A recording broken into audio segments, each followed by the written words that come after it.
We're living in a time of unprecedented access to high reward, high dopamine stimuli.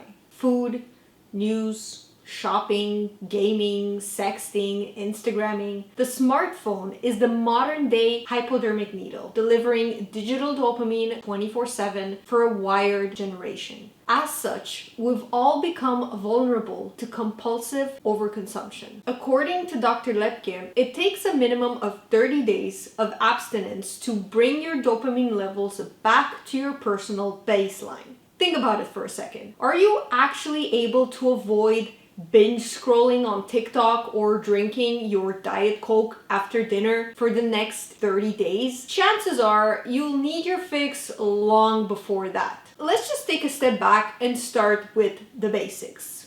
What is dopamine? Dopamine is known as the feel-good neurotransmitter, a chemical that ferries information between neurons. The brain releases it when we eat food that we crave or while we, have sex, contributing to feelings of pleasure and satisfaction as part of the reward system. This important neurochemical boosts mood, motivation, and attention, and helps regulate movement, learning, and emotional responses. So whatever your drug of choice may be, coffee, chocolate, pornography, or social media, dopamine is the final common pathway for all pleasurable, intoxicating, and rewarding experiences. So then what's the problem? Our dopamine addiction is creating problematic habits that end up interfering with and sometimes downright consuming our lives. We develop unhealthy coping mechanisms for even the tiniest inconvenience and discomfort. Boredom, loneliness, sadness, pain.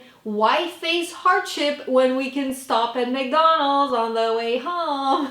These frequent bursts of highs inevitably lead to almost instant lows that trigger an itch for our next fix. And so a pattern is born. You feel bored or nervous about failing your exam. You procrastinate by playing video games that give you a temporary high. You end up failing that test, which makes you feel worse, so you procrastinate some more, and then the wheel keeps spinning. But how do we put an end to this toxic loop? I've been looking into the whole dopamine detox or dopamine fasting trend that's slowly poking its head out all over the place. And I get it, but I would like to add my 2 cents in so that more people can benefit from it. The basic principle behind dopamine fasting is to encourage us to sit with uncomfortable feelings like boredom or loneliness instead of seeking quick, short-lived relief through potentially addicting behaviors. Some guides take it a little bit too far and say that you have to, stop masturbating for an entire year or never touch a grain of sugar until the day you die. And to be honest with you, this advice just ends up scaring people away from something that can seriously help them out. You don't have to go to extremes to do a proper, effective dopamine detox. To break free from distressing or time-consuming consumptions, I recommend 3 things: awareness, emotional regulation, and substitution. Awareness is the trickiest part, if you ask me, because our dopamine fix creates unhealthy automatic responses to distressing situations. For example, do you ever find yourself watching a movie that is slow to start and almost instinctively you pull out your phone and you start scrolling? The uncomfortable or distressing cue, boredom in this case, triggered an automatic high or dopamine fix achieved by a quick blast of stimulation. Making a conscious effort to spot this loop, observe it, understand it, and then track it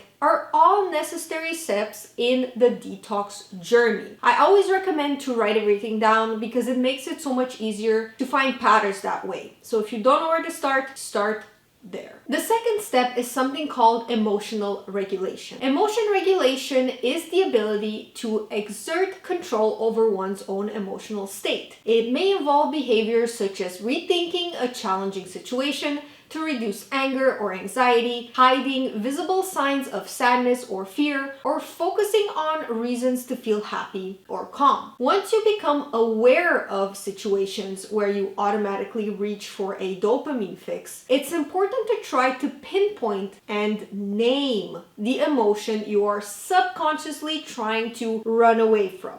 Is it fear, guilt, shame? To make this exercise that much easier for you, make sure you check out my emotional regulation workbook linked in the description box below. It's really a to-the-point guide on understanding emotions, emotional literacy, and tracking. You won't regret taking a peek, I promise. And finally, it's easier to replace a bad habit with a good one instead of going cold turkey. As much as I want to encourage you to accept the feeling of shame or discomfort, I realistically know this can be difficult for most people. So instead, try substitution. When you're feeling lonely, instead of popping open a wine bottle, call a friend or invite someone over for games night. Instead of binge eating when you feel stressed out, something that I too often do, why not try a new healthy recipe that's just as quick and easy as takeout? I recently tried frozen banana boats and oh my god, my life has been transformed. Now, if you're thinking, yeah, well, Anna, the first options are easier than what you're telling me to replace them with.